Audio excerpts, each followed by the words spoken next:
The Cleveland Browns have made one of the most decisive and talked about quarterback decisions of the entire 2025 NFL offseason, and the football world is still processing exactly what went down. Todd Monken, stepping into his role as head coach with a clear vision and zero tolerance for locker room dysfunction, has officially removed Dillon Gabriel from the roster, and the reasons behind that move go far deeper than anything you'll find in a box score.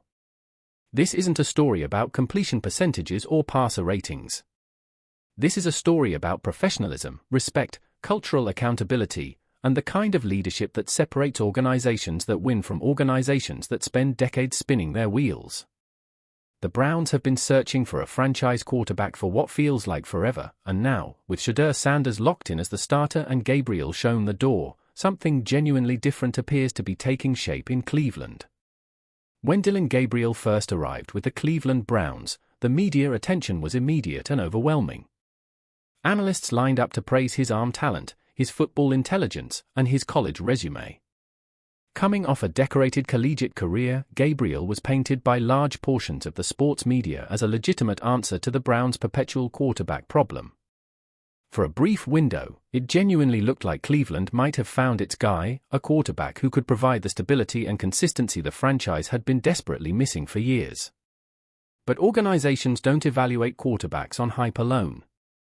They watch how a player carries himself in meetings, how he treats teammates, how he responds to pressure, both the pressure of competition on the field and the social pressure of knowing someone else might be better than you.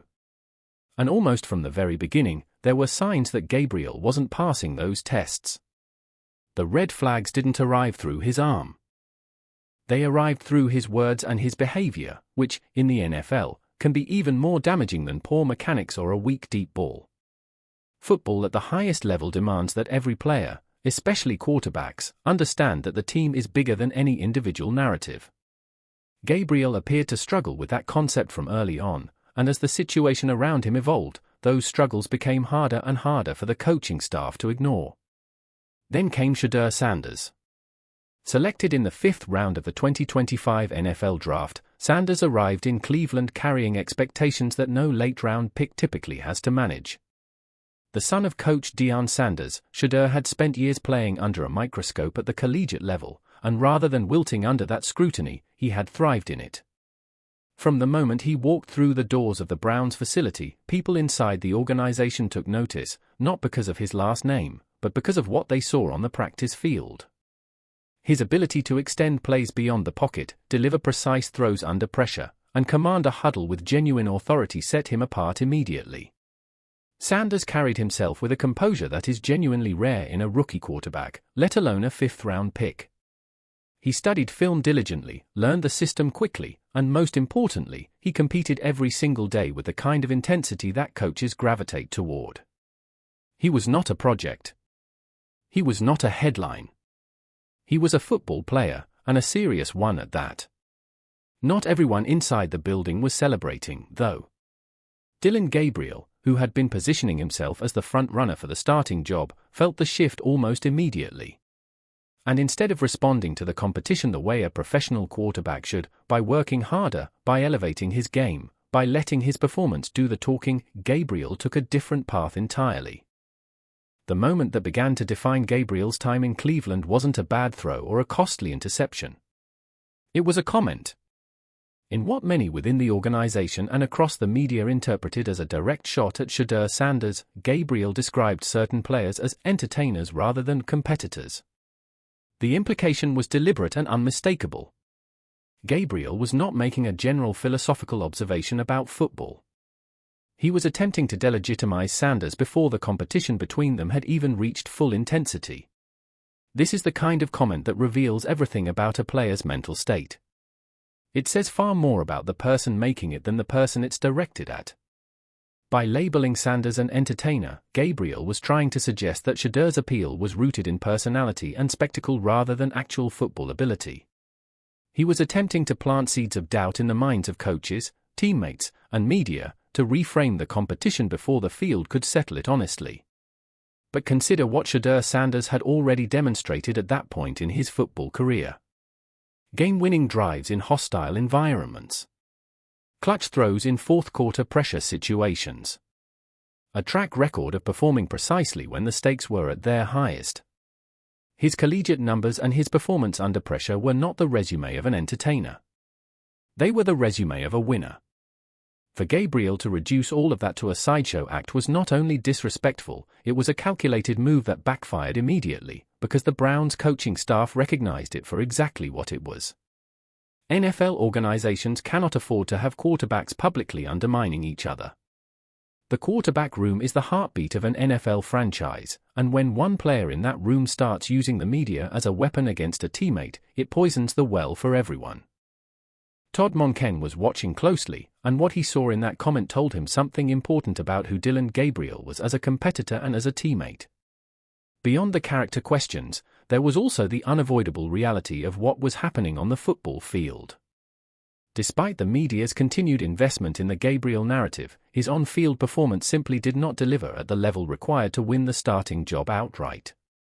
There were flashes, clean pocket reads, decent throws in rhythm, but in the moments that defined quarterbacks and separated starters from backups, Gabriel consistently came up short. Shedeur Sanders, meanwhile, was doing exactly what he had always done. He delivered in crunch-time situations, operated the 2-minute offense with efficiency and confidence, and made plays in situations where the margin for error was razor-thin. The more pressure the moment carried, the better Sanders performed, and the contrast with Gabriel became impossible to overlook as the weeks passed. Once Gabriel was benched, the psychological dynamic shifted entirely. It is extraordinarily difficult for a quarterback to reclaim a locker room's trust and confidence after being replaced, particularly when the player who replaced him is outperforming him at every measurable level. The players in that locker room were watching. They were making their own assessments. And the gravitational pull of the room was moving unmistakably toward Shedeur Sanders. The situation on the field was clear to anyone watching honestly. But certain media personalities, deeply invested in the story they had been building around Dillon Gabriel since his arrival, refused to acknowledge what was plainly in front of them. Rather than updating their assessments based on new evidence, they doubled down, manufacturing new angles and new theoretical frameworks to keep the Gabriel conversation alive. The narrative shifted constantly. One week Gabriel was better in the right system. The next week he was better at managing the offense. Then came the suggestion that he would thrive specifically under Todd Monken's scheme. The goalposts moved every time Shedeur Sanders made another play that the media couldn't easily dismiss. This kind of coverage is not analysis. It is advocacy, and it is a disservice to the audience it is supposed to inform. The danger of this kind of media manipulation is that it creates noise capable of distracting organizations from clear-eyed decision-making. But Todd Monken was not a coach who governed by media consensus. He governed by tape, by performance, and by what he saw with his own eyes in practice and in games. No matter how many times certain voices attempted to reframe the argument in Gabriel's favor, the reality on the football field told a completely different story, one where Shedeur Sanders was the obvious and undeniable answer.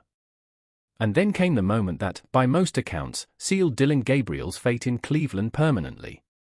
Gabriel's fiancée took to social media and launched a public, unprovoked attack on Shedeur Sanders, criticizing his game, questioning his character, and generating the kind of embarrassing public spectacle that NFL organizations absolutely cannot afford to tolerate. Players cannot always control the behavior of family members or romantic partners. That is a reality of professional sports that coaches and front offices understand. But here is the critical detail in this story: Gabriel did nothing. No public statement distancing himself from the comments. No defense of his teammate. No attempt to de-escalate a situation that had become a source of embarrassment for the organization. He allowed it to happen, he allowed it to sit in the public sphere unchallenged, and in doing so, he silently endorsed every word of it. For Todd Monken, this was the final straw. There is a meaningful difference between a competitive rivalry between two quarterbacks, which is normal, healthy, and good for football, and personal attacks on a teammate's character being aired publicly while the player responsible does nothing to address it. The first is competition. The second is a cultural problem. The second is a locker room problem. And Monken had made it explicitly clear from the moment he arrived in Cleveland that cultural problems were not something he was willing to allow to take root in his building. With Kevin Stefanski's departure, the Cleveland Browns turned to Todd Monken to reset the organizational culture and build something worth believing in. Monken came in with a reputation as a sophisticated offensive mind and a demanding but fair leader, and he wasted no time establishing his standards. At his very first press conference as head coach, he spoke directly about leadership, accountability, and cultural integrity as the pillars of everything he intended to build. Dillon Gabriel's name never came up once. That silence was deliberate and deafening. In the NFL, when a new head coach stands at a podium and declines to even acknowledge a quarterback who had been with the organization, the message is unmistakable to everyone inside the building. Monken had done his homework thoroughly before he ever stepped to that podium. He had reviewed the tape. He had spoken with people inside the organization. He had formed a clear and informed judgment, and that judgment was that Dillon Gabriel was not part of the future he was building in Cleveland. Monken is not a coach who operates in ambiguity or who leaves culture to chance.